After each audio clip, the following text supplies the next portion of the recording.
If you need additional functionality beyond what Workshop offers natively, a custom widget could be a great way to go. Hi, I'm Gena, and today I'm going to be walking you through how to vibe code an equation renderer. A couple of months ago, we built an application called AIP Study Buddy, and in such an app, you might need the ability to render equations well.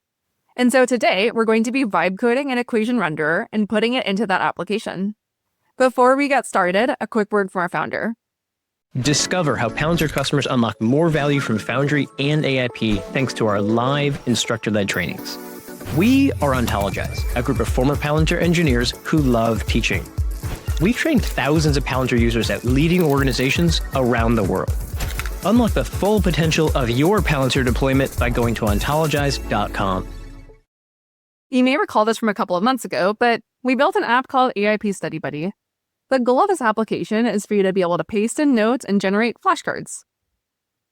This worked great for biology midterm 1 and intro to physics midterm. But what if we start getting equations? What if we get into complicated math? The Markdown renderer is not going to be able to handle them, and this creates a case where we're going to want to use a custom widget. So let's jump in to building a custom widget. There's a couple ways to get here. But one way is through Workshop edit mode. So if you click on a Control or Command E to jump into edit mode, and if you try to add a new widget somewhere, so maybe if I tried to add one here, you're going to see something called Foundry and Custom Apps. So that's one way to get here. And then you're going to see an option to go build a custom widget. If you click on Build a Custom Widget, you're going to be prompted to create a new widget set. So one widget set can involve multiple widgets. So here, I'm going to call this AIP Study Buddy Widgets. And you can code in Foundry or outside of Foundry. Today, we're going to be coding inside of Foundry. You can save this wherever and click on Create Widget Set.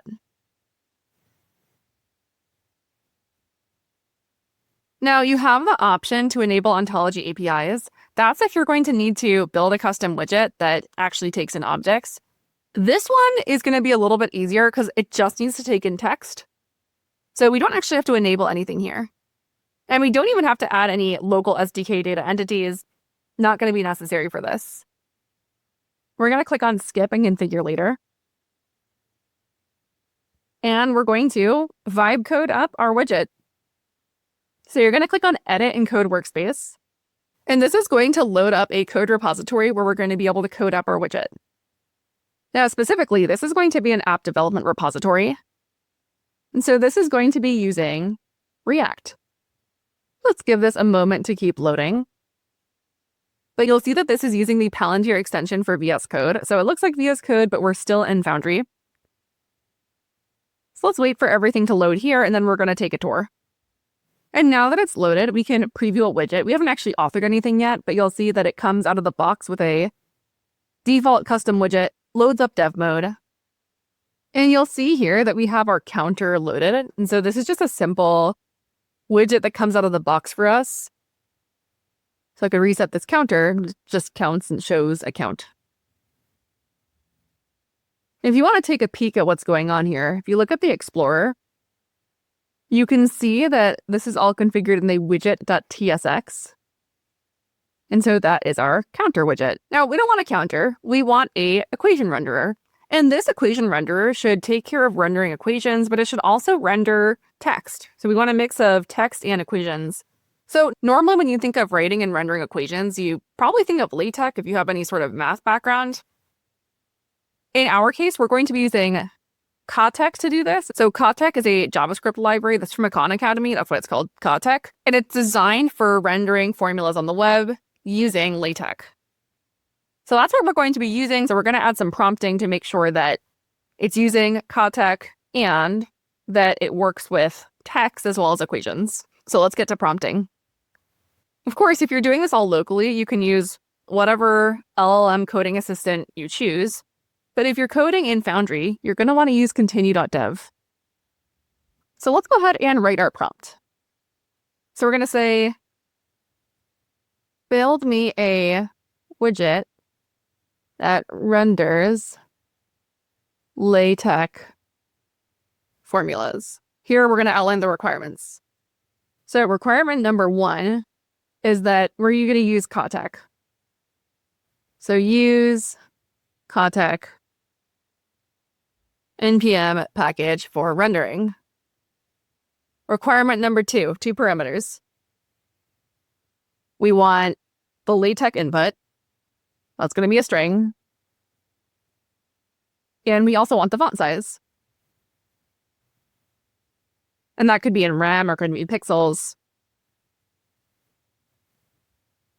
Next, this is kind of a big one. It has to support mixed content. So support mixed content.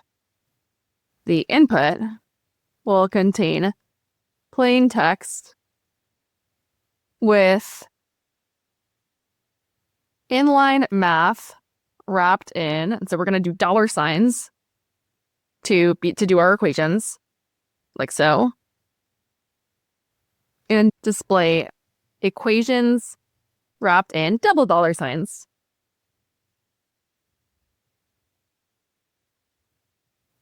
Parse and render each math segment with Kotek with plain text displayed normally in between. If there are no delimiters, treat the whole input as a single display mode LaTeX expression. Show a clear error message for invalid LaTeX. Instead of crashing, support dark mode. There we go. Those are our requirements. And so it's going to ask us questions as it goes. Let's hit send. And while it's generating, let's take a tour of some other things that you can configure about continue.dev. And again, pay attention because it will ask you for permission to do things. So here we can see it cooking away. First of all, you can change the model. Let's make sure we're accepting those changes. Speaking of changes, if you don't want to keep accepting changes, if you click on the model and click on the little settings icon, you'll want to drag this out. Here, you can customize a couple of things. When you look at the tools, you can configure which one it asks you for permission to do versus which ones it just does. And so here, you'll see that it's asking first for basically everything. And if you don't want to sit there saying yes, yes, yes, you can just make it do these things automatically. But for now, we can just hit accept, watch it cook. So we're installing dependencies. All right, and this is just going to keep going. So we're just going to sit here for a little bit, let it go, and eventually it's going to come out with our custom widget. So you're going to want to hang tight, hit accept when it asks for it, and we're just going to wait until it's done. And make sure also you accept changes that looks like this. So these are the actual code changes. Now at this point, mine is actually running the CI, so lots of code written, it's running the CI. You can also see that it's actually successfully tagged and released. Now in the preview where you see it says custom widget, if you click on that dropdown, you should see something called LaTeX renderer. And so if you click on that one, you're going to want to give it some input. So if you click on configure widget, here we're going to have to give it some sort of formula. So let's try something out here. So for the LaTeX input, remember, it's going to be formatted right so that our renderer can actually do something with it.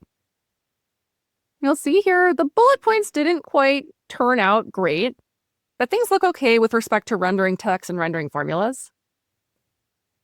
So here, it looks great on something with one line.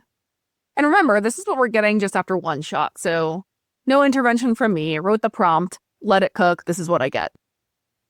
Now the problem here, so with one line, it looks great. It's not really handling line breaks very well. And so if something is multiple lines, like for example, something like this, it doesn't really know what to do with that.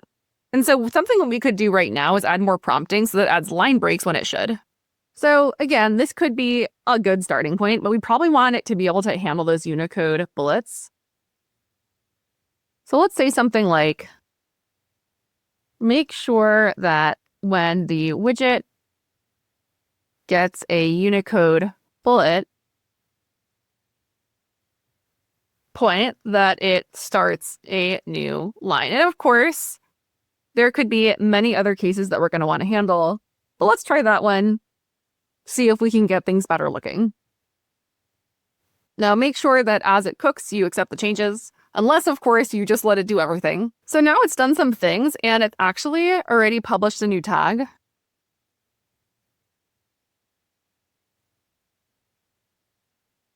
And you'll see here that this looks really good now. So now when I put in bullet points like that, it renders it great. And so that's something that we could see a lot when we're dealing with facts that we have to learn or equations that we have to memorize. So I think this looks pretty good, especially given mostly one-shotted with just a little bit of refinement. So now that we're happy with our widget and the preview looks good, let's go put it into our application. Before we actually really put it into our application and reap the benefits, we're going to have to edit the function actually that generates those flashcards, because now that we have this renderer, our renderer follows certain rules, and we have to make sure that the text that we're passing into this renderer also follows the rules. So assuming that you built this app back in January, if you didn't, you can always go do it now, or you can just build up some sort of dummy app to render your widget. The goal here is that when we click on a row and get this pop-up, that we render equations. And so, if I get asked a question, hey, what are the equations for so-and-so, we get nicely formatted equations. However, in order to get nicely formatted equations, remember, we have to have good input into the widget. Now, as a reminder, how AIP Study by Day works is we can add a new exam. So for example, oh gosh, I have an abstract algebra exam. And then once we create an exam, we create flashcards using AIP that chops up the input text into questions and answers. That is where we're going to need to make a little tweak to make sure that our equation renderer actually works. So in this middle button here that's add flashcards using AIP, if it's been a while and you forget how you built this, you can actually hop to that action and edit the function that underlies it. If you click on View Action Configuration, here we are in Ontology Manager. This is the action that triggers the function. So Gena flashcard maker. Now to go edit this function, you can pop into it. So Gena flashcard maker. And so here we are back in our function. We're going to have to modify the system prompt to make sure that we're outputting things in a way that our renderer is going to understand. So here in the system prompt, we're going to put in these rules. So output requirements, use plain text only. We have the rules for inline math. For equations, we have another rule. All right, that's another rule. And then final rule, do not escape $signs.